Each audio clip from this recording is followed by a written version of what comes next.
A lot of people have been talking about this. I spoke to the Premier directly about this. I said, you're being widely criticized for taking 100 people to Dubai, for taking 100 people to COP, to the climate summit. And she said, what? She said, 100 people. She says, we're taking like 6.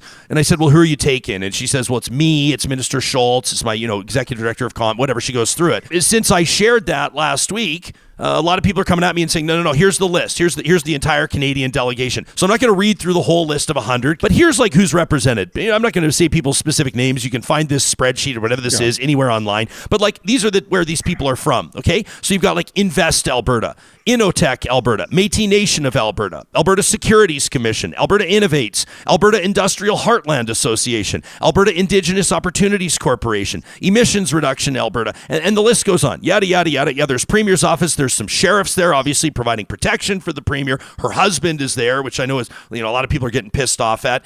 Let me ask you this, though. Like, in all reality, if people were able to take their sort of like partisan leanings out of this, okay? If you like Danielle Smith, you really like her. If you don't like her, you really don't like her. If you think Rachel Notley's the greatest, you think she's really the greatest. And if you can't stand her, if you think Rachel Notley's the worst Premier in Alberta's history, probably nobody's going to change your mind.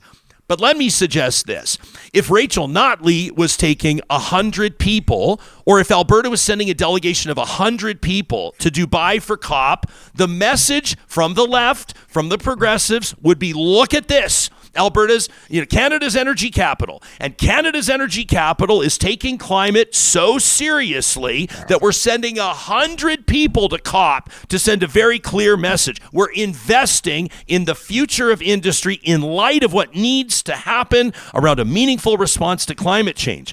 But if a Conservative government, or if the province of Alberta with all of its agencies and commissions and organizations is sending a delegation of this size to COP under a Conservative government, all of a sudden it's bloated spending, it's wastage, it's partisan appointments, it's nepotism, it's all the things. Agree or disagree? Did she tell you that she was only taking 6 people? She told me that her delegation is 6. How does 6 become 100, and how does that not become untrue? Well, I'm not the Premier spokesperson, but I'm just using like straight up common sense. She has a reputation. But Ryan, she has a reputation for not telling the truth. Sure, if she isn't telling you the truth, why aren't you upset about that? Well, how do you know she's not telling me the truth? Like, do you think is the Premier holding the hand of the leader of the Alberta Investment Marketing Corporation to their meetings?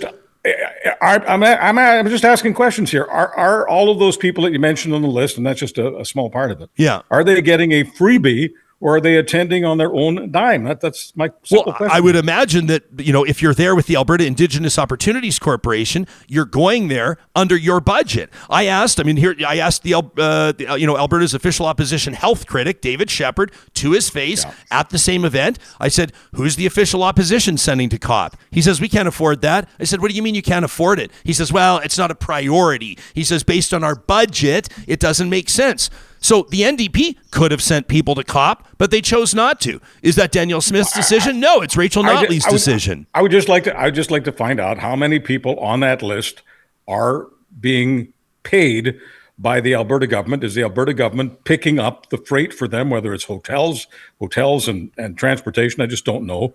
And she told you that she's only taking 6. So I'm just wondering if the truth is somewhere in the middle. But it's disingenuous to suggest that somebody that's attending to represent the Métis Nation of Alberta is part of Danielle Smith's delegation. No, they're not. But they are one of approximately 100 people from Alberta going.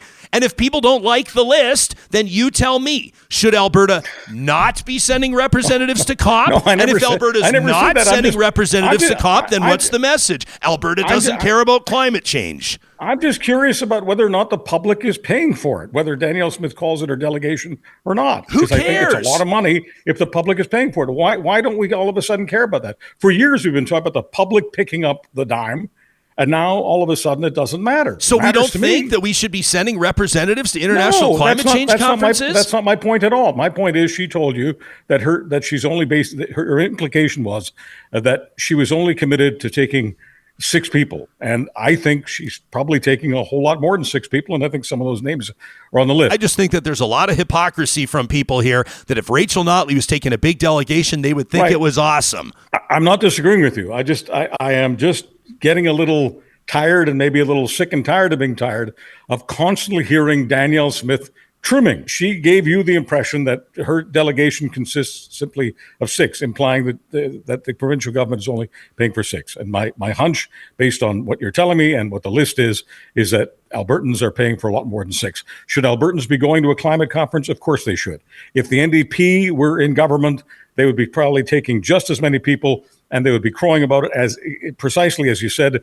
They'd be talking about this proves Alberta's commitment to studying climate change and doing what we can to alleviate climate change. I agree with you. There is hypocrisy there. So I think that what we've decided here is that you and I are both right.